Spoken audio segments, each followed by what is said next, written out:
Ano nga ba yung dapat mong sabihin sa isang babae para mabembang mo siya, no? Paano nga ba akitin ng isang babae sa pamamagitan lang ng usapan o chat, no? So alam ko, Lods, marami sa inyo mga lalaki ang, syempre, may pinagpapantasya kayo mga babae na gusto ninyo mabembang. Pero, syempre, hindi naman ganun kadali yun na mayayaya mabembang. So ano na nga ba yung mga diskarte na dapat mong sabihin sa isang babae para lumapit ang loob niya sa'yo at maakit siya sa'yo, no? Alam niyo, Lods, no, kami mga babae, no, meron po talaga kaming mga kahinaan pagdating sa chat. So pagdating sa usapan, no, meron po kami talagang kinabibiliban sa mga lalaki na yun kapag nasabi sa amin ng isang lalaki, lumalabas yung kahinaan namin, naaakit kami at bumibigay kami. Bago natin pag-usapan yan, isa muna mabilis ang shoutout sa Ortiz family, no? Shoutout sa iyo, maraming salamat po lagi sa panonood ng mga video ko.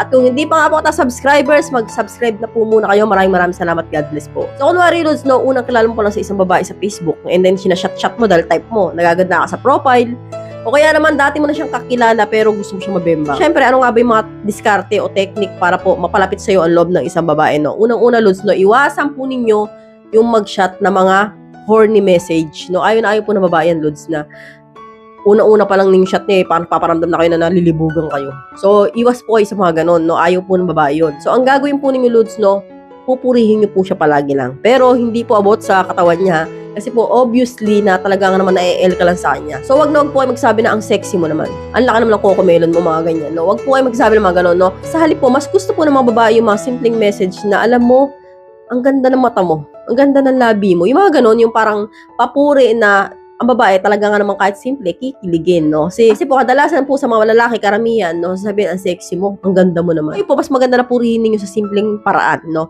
Ang ganda naman ng mata mo, no? Ang haba ng pilik mata mo, ganyan. Gusto ko yung mata mo, mga ganyan, no? Kung masyadong halata na gusto mo agad bumembang. So, ganun po, simpleng puri sa itsura, kahit sa buhok, ganyan. O kaya sa labi, sa ilok, mga ganyan. O kaya sa kuko. So, hindi po about sa katawan ng babae. Yun po yung unang way para po mapalapit ka sa isang babae, no? Kasi po, pansinin po talaga namin sa isang lalaki na pinupuri yung aming aurahan. So, pangalawang tips ko, Lods, ay yun na nga, no?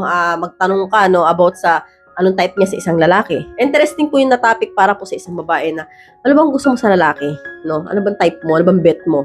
So, sa ganun parang, Lods, ang babae mapapaisip. Siyempre, sasabihin niya sa'yo, gusto ko yung mabait, gusto ko yung masipag. So, kapag sinabi niya sa'yo na ganun, uy, parang ako yung tinutukoy mo, Kasi lahat na nabanggit mo nasa akin. Pero hindi ka tatawa, kasi naman kadalasan mga lalaki, kapag sinabing ganun, natatawa pa. So, ang babae, iisipin, nagbibiro kayo. Dapat laging seryoso, no?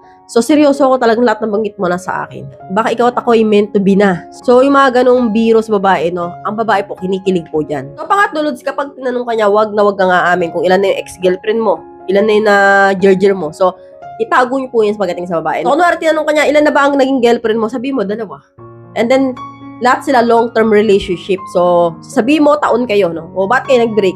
Kasi sabi mo, siya naghanap ng iba. So, wag mong sisirain yung sarili mo. Kailangan, lagi kang goods, no? Kasi sabihin mo na niloko ka niya.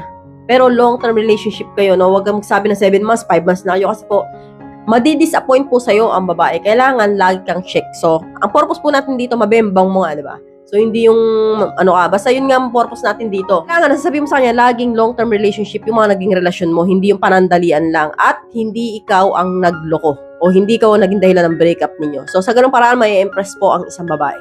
At magkaka-interest siya sa'yo. Pangapat, Lods, tanungin mo yung mga paborito niyang pagkain. Pag nalaman mo yun, invite mo siya sa bahay ninyo. Nasabi mo, pinagluto kita ng paborito mong pagkain.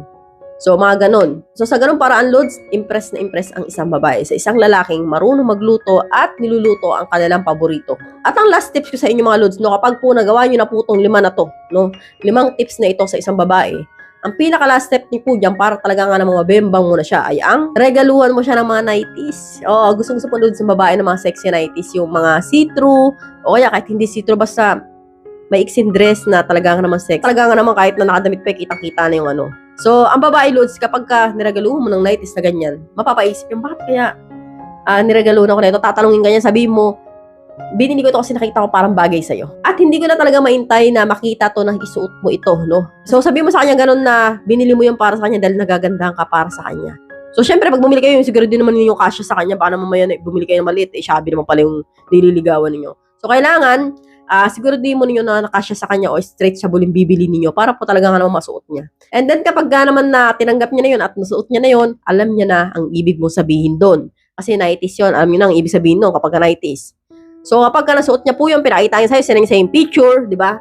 O pinakita niya sa'yo na ito, suot ko na. So, good size po yan na posibleng gusto ng babae na magpabembang na siya. Ngayon na nga, sinuot na nga niya yung 90s na regalo mo sa kanya. After po niyan, no, pwede niya na siyang prangkahin na pwede bang makita yan na suot mo na magkasama tayo.